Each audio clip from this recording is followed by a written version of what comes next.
big strong wind warning coming for this region. We'll see how I feel about it when we're doing it.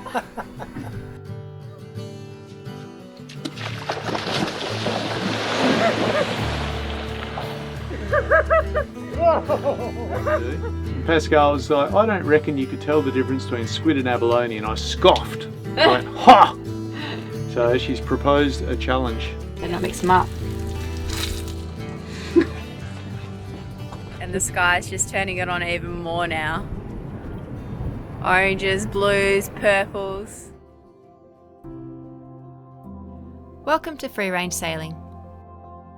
Join us as we sail around Australia, visiting its wild places in our 30-foot, 50-year-old sailing boat, Marul. Living off the land and sea while sailing a yacht that costs less than a new car, we show that it's possible to have big adventures with a seaworthy boat on a very modest budget.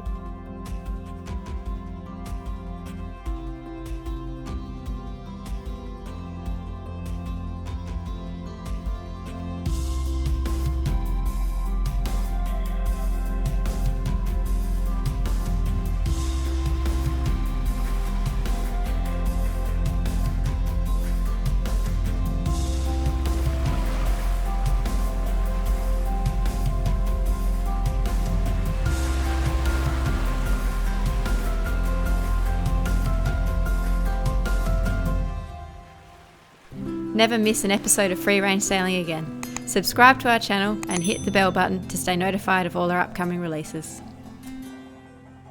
With winds over 30 knots forecast for most of the week in the Furno group, we decided to sail southwards to explore the east coast of Tasmania, where much calmer conditions were expected. Well, that's our time in Tassie to a T. About 10 minutes ago, there was absolutely no wind at all, and I had to motor sail, and now we're getting about 10 to 15 knots, and we're sailing at 7 knots. I expect in another 10 minutes the wind will die out again. So we're going to sail down the coast, down the east Tassie coast to Wineglass Bay, or that region anyway, just past Bicheno. And we're doing it in two parts, so we have to use the ebb tide first to get down to Clark Island, and then we need to just position ourselves so we can ride the ebb tide through the Banks Strait. Because if at the moment the speed that we do in Marul, we would get to the start of the Banks Strait just at the turn of the tide, and then we would be fighting a flood tide which would be coming from the east and going west, which is not what we want. And it can get kind of rough in there as well. So what we will be doing is we'll go down, and tonight we'll depart and we'll head down the coast. Hopefully it's changed to mostly a northerly, particularly if we're going into the Banks Strait. We want to ride the current, but we don't want a wind against tide situation.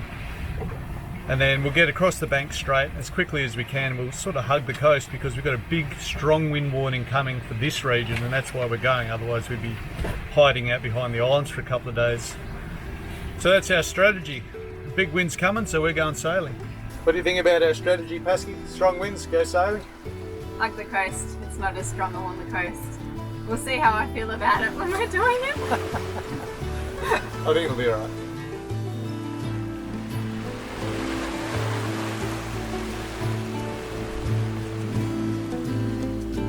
Well, we're having a very relaxing sail down to Freycinet National Park to Wineglass Bay. We actually didn't stop. We were going to stop at Clark Island, but we didn't need to. We were making enough speed with the current to make our way across the Banks Strait. The dreaded Banks. Yeah, and it was a bit of a sloppy sea, but there was no swell today. Like, we left, there's been calm conditions the last couple of days, so it was a fairly benign crossing, wasn't it, Troy? Timed to perfection, skipper.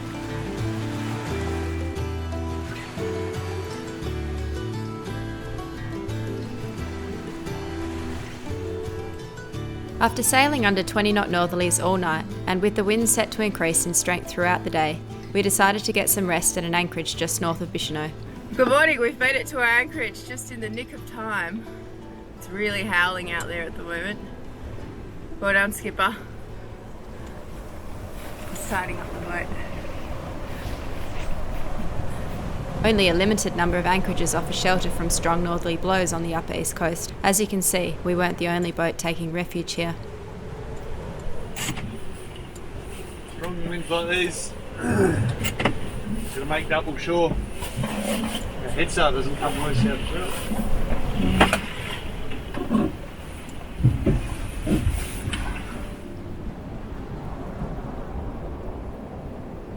Now this is a sunset. Tassie turning it on, it's so bright. It's been cloudy all day and now I've got the sun right in my face and it's 8:30 at night.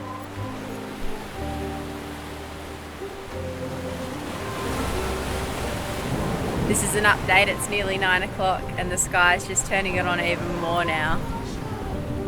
Oranges, blues, purples, so amazing.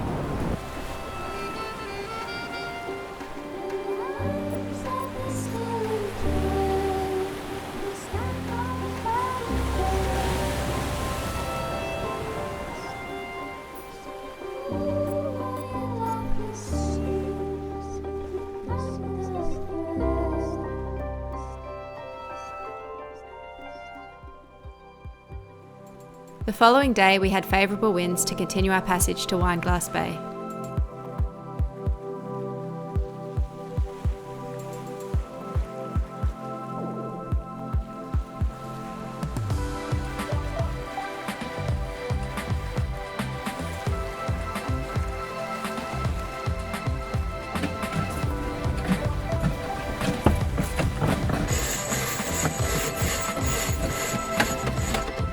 A sudden boost in wind meant it was time to reduce the head sail and don warmer clothing.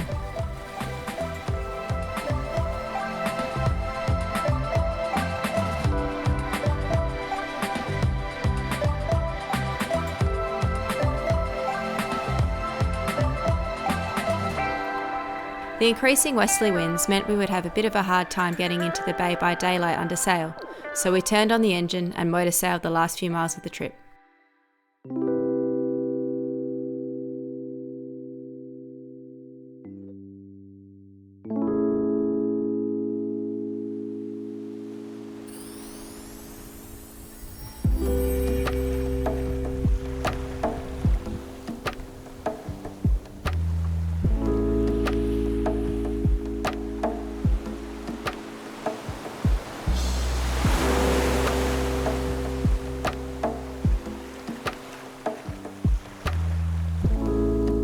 It's so beautiful to be here.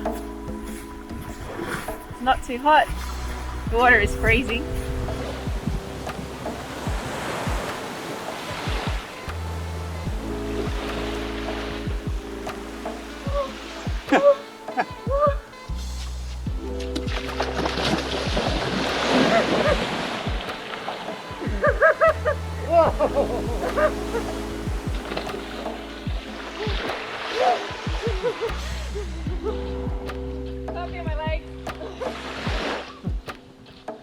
We would have liked to have stayed longer, but with another northerly change approaching, it was time to sail off our anchor and use the light easterly breeze to tack our way out of Wineglass Bay.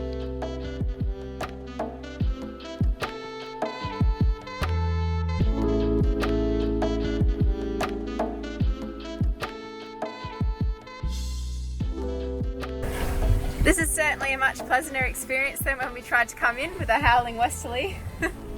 The sun is shining. We're saying goodbye to Wineglass Bay. We're going around the corner to Freycinet Peninsula, the other side of Freycinet Peninsula, and to check out another anchorage. There's birds flying overhead. We've got a northerly coming, so we're going to take some shelter in another side of the peninsula. How many times can I say peninsula?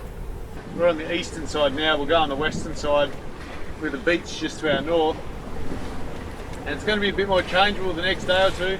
I'm hoping that it settles into a consistent pattern just for like 2 or 3 days where we can hang out in one spot for a bit and do some free ranging. Yeah, it's nice going sailing, but like we've been sailing every day now since we got here, really, isn't it? Yeah.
couldn't believe it when we passed right over this enormous school of bait fish.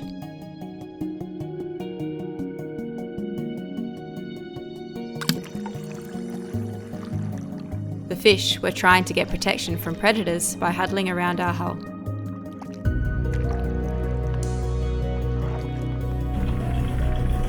Sardinias?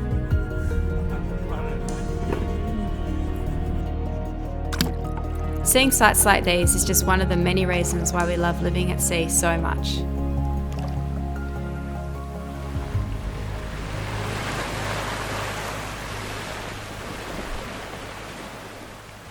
Okay, so we've just arrived. We've had a bit of a hectic sail, and now we've just thrown everything around, and Pascal's in a hurry to cook up some delicious food. Yep. But this one's a little bit different. What was it, yesterday or the day before? It was a while ago. Well, no, it wasn't a while ago. It was like 3 or 4 days ago when we were eating abalone. So we were having one of those conversations, as you do, and Pascal was like, I don't reckon you could tell the difference between squid and abalone, and I scoffed. I went, ha! So she's proposed a challenge. Yes. So what I'm going to do is prepare them exactly the same way, and then we're going to do a blind testing and see if either of us can tell which is what. I said that I could definitely tell. Troy said he could definitely tell. I said I don't reckon I can tell. So we'll see. We'll see what the results are. The blind test. Similar thickness. Pretty similar thickness, I think.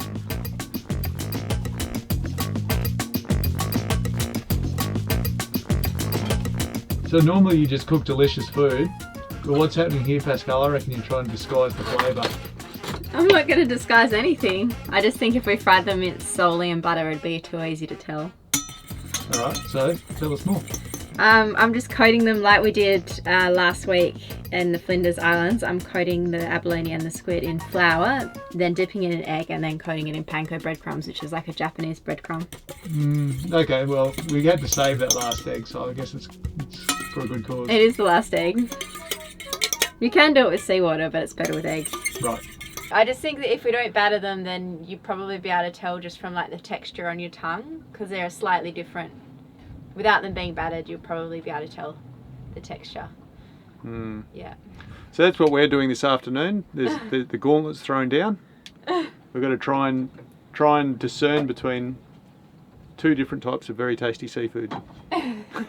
So my pride's on the line. I better be able to tell the difference between squid and abalone.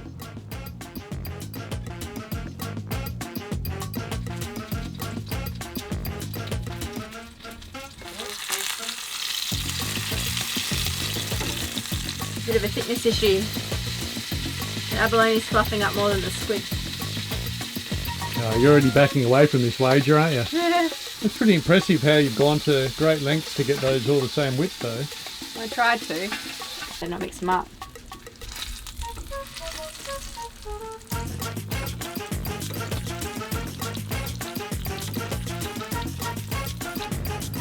Part of the stipulation of this is blindfold. I think I'm going to be able to tell. What do you want about? I just think you are. I think I'm going to be able to tell too. That's what this is all about.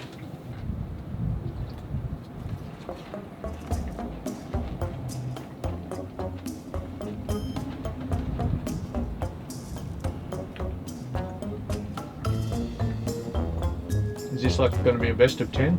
I know, you have to tell me what that one is. I'm trying to choose bits that most the same size in width and everything.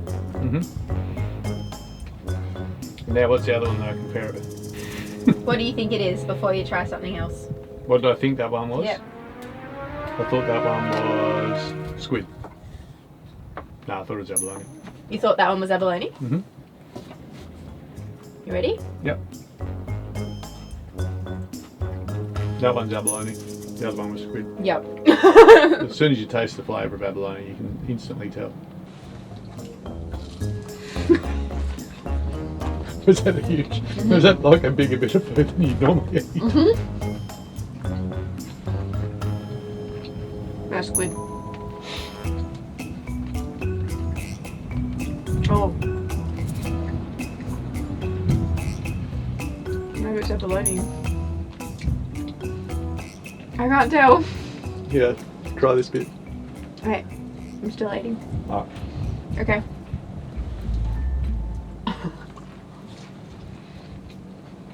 Oh! Got abalone. I think abalone is nicer than squid. Huh. What do you think? I like them both the same. I don't want to be pressed to choose. That was Squid versus Abalone.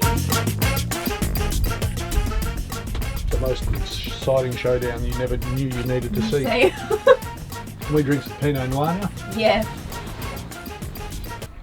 So behind us you can see that I've got a solar panel tilted up at the moment.